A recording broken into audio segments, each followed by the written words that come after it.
You're watching Soul Sisters on Pure Soul, powered by Isaac Hayes on Dash Radio.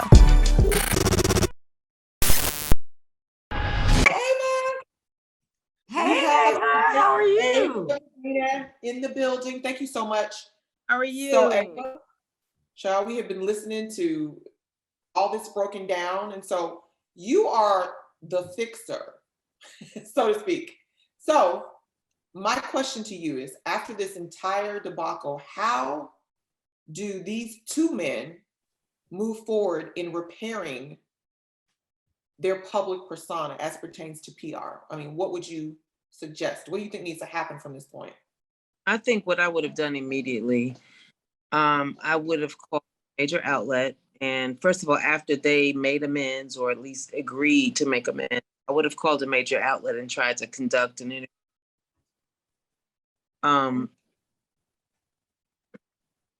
Approach the subject and flush it out in the media, like clean it up front and center. Okay. Everything when you don't do that is that everybody starts to build opinions. They have this dialogue, which is amazing for social media, but it's horrible for their public persona. Mm-hmm. Like right now, I'm a publicist, but I feel away. I mean, I appreciated his apology to Chris, but I feel away, and I represent comics. Mm-hmm. I really. But aren't you gonna feel away regardless, just because of your own, experiences and perspective about what happened? Even if he would have made a statement or somebody would have made a statement, I don't know that. Honestly, if a PR statement was made on either one of those statements, it was because Chris hadn't said anything, but even what Will said, I'm like, I don't even know if it's a real apology, because I really don't feel like he's had enough time to think about what he did. I think he's apologizing that it happened on live TV. So I don't know. For me, even if I hear something right now that's put together, I would still feel like it's a crock of shit.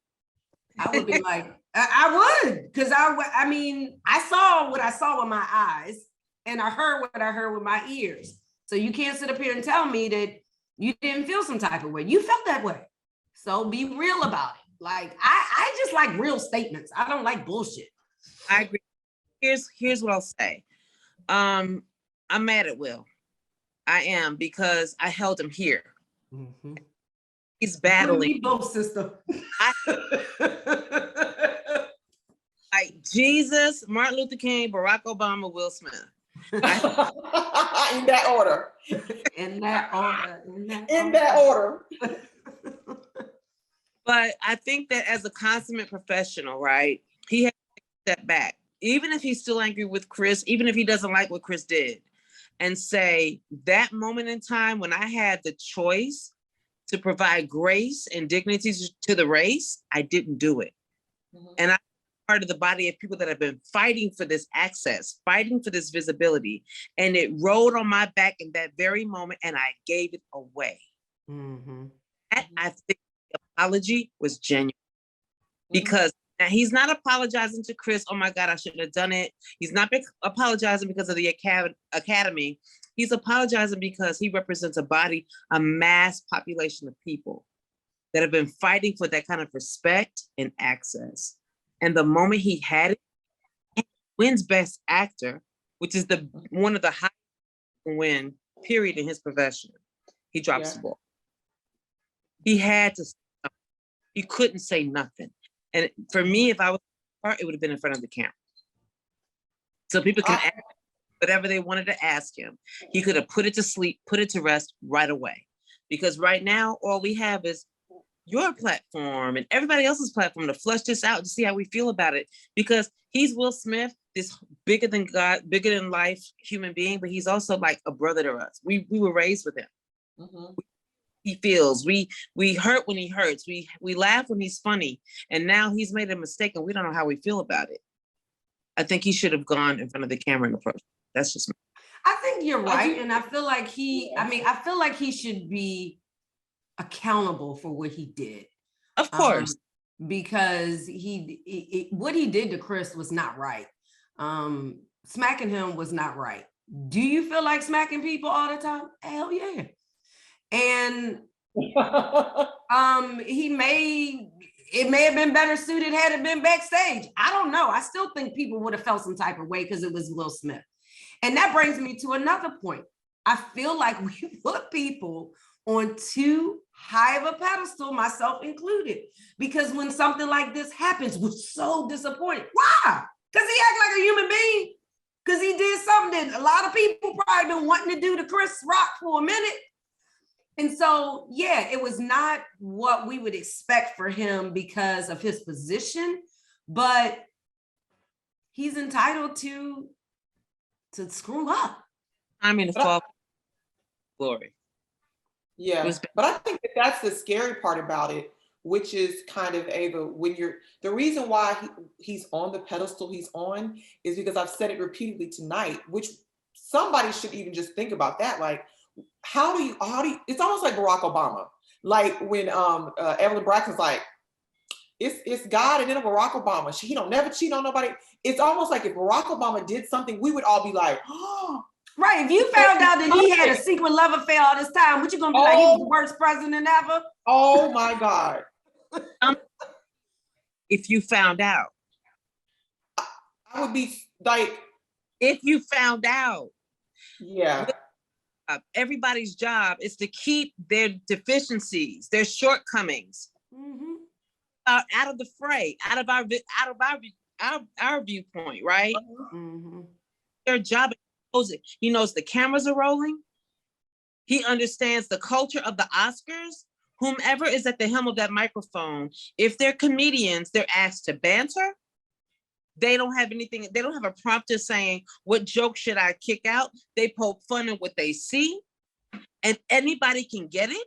People have been offended for years, and I'm sure there's some drunk white folks at the Oscars that have acted a fool and we don't see it, they've edited out.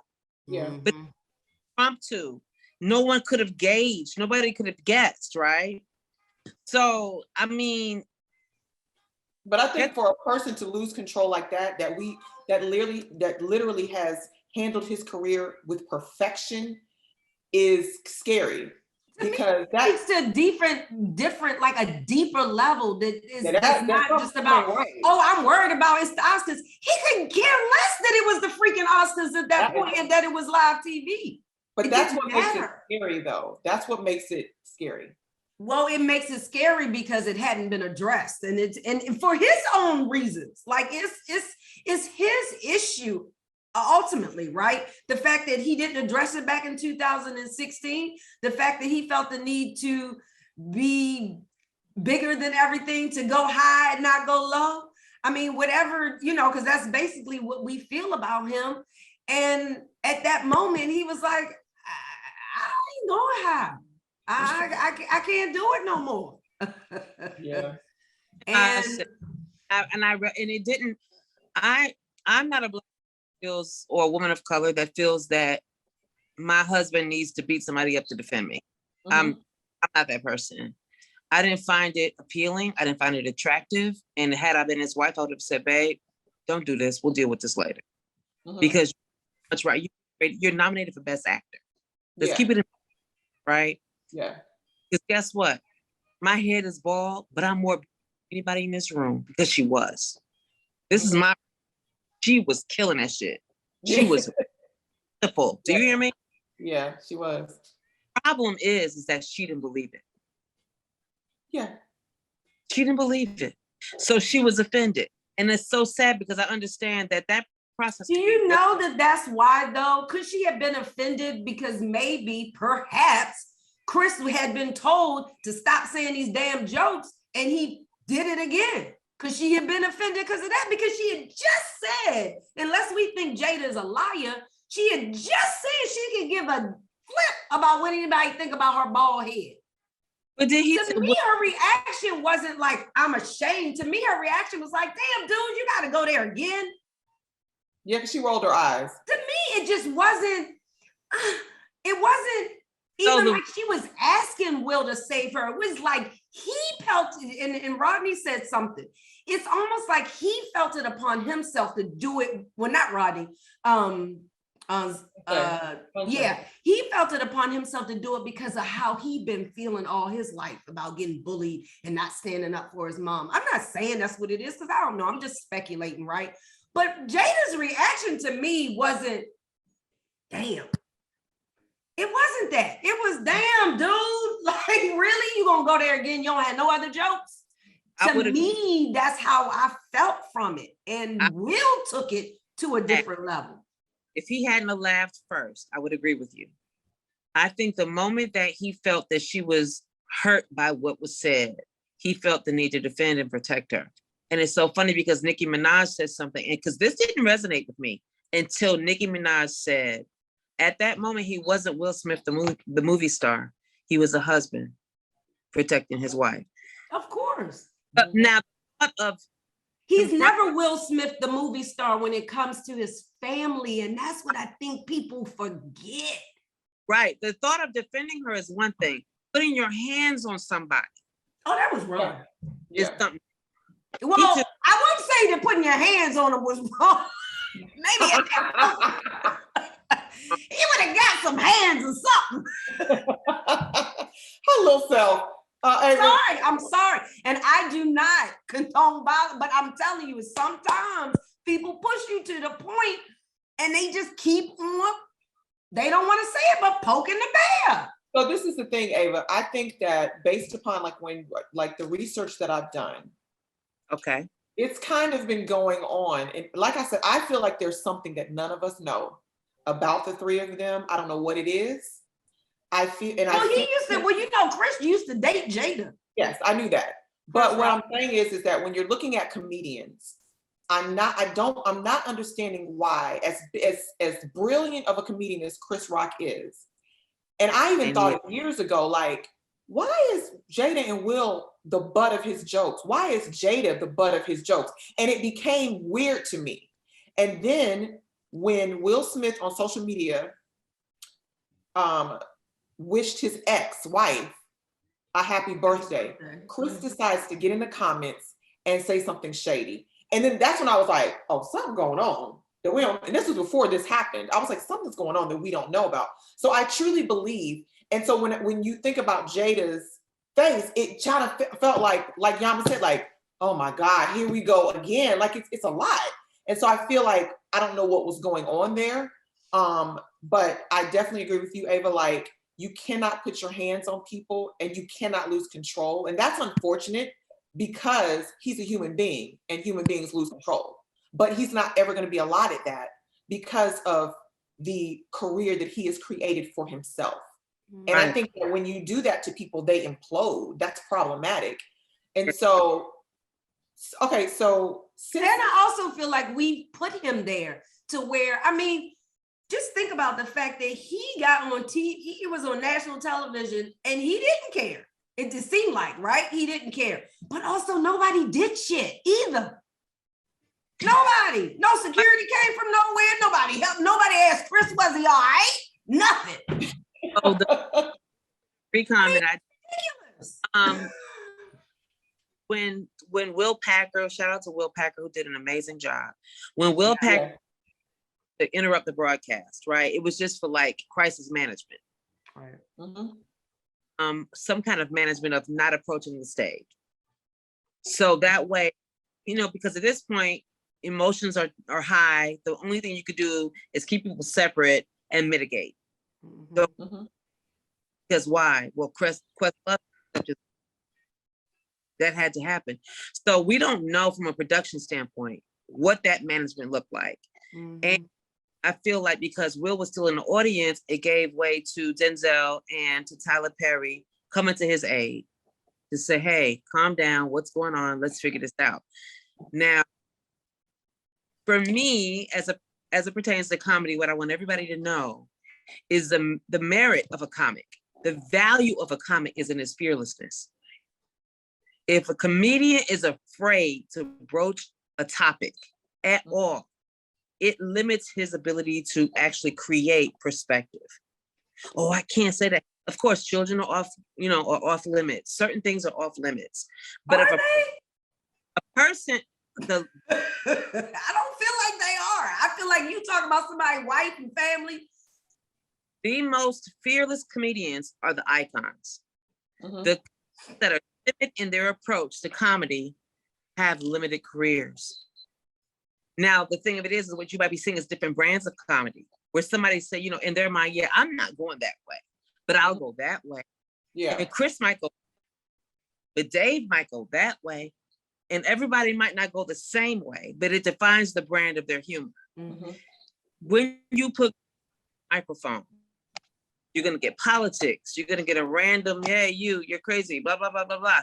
And you're not gonna get anything different with like, who was the white comic that always used to host the comics, the Jewish comic? The host of Oscars. In my mind, I'll come up with it in a second. Seinfeld? Not Seinfeld. Who is it? When Harry Met Sally. Billy Crystal. Oh, Billy Crystal. Yeah. He's no different. His brand of comedy is not that much different from Chris Rock, but because it doesn't really approach us culturally, we don't give a shit. When it hits somebody we know, that's when we can. But somebody's always disgusted. Somebody's always hurt by what's said. And that's unfortunate, but that's the life of comedians, and that's the value of comedy. I hate that it had to hurt her like that. I thought she was beautiful. I thought the reference to G.I. Jane was kind of dope. She's strong. She's already been in the Matrix. I understood where he came from for that. He didn't call her anything with a derogatory message, but she's not settled in herself how she feels about what's happening to herself. And I know there has to be a woman who I'm all about hair. A woman, I might feel the same way, but I realized that she hadn't. If it were me, I would not present myself in a way that I was not confident to present myself in. I want to also say something to that point, because Heather was talking about that earlier. And when the comment was made, it wasn't just that she reacted a way, the whole freaking room reacted one way. So not only did she think it was a bad joke, almost everybody thought it was a bad joke and out of taste. I get it. Chris Rock does this, Chris Rock does that. There's consequences to his comedy. It's consequences sometimes. Well, it can't all just be, oh, it was to make you laugh. No, it can't always be like that. But like Ava said, as it pertains to production, so I'm just gonna say, I like parts of Chris Rock's comedy, but I find Chris Rock misogynistic. And I find it that Black women are always the butt of his jokes. So I have a problem with that.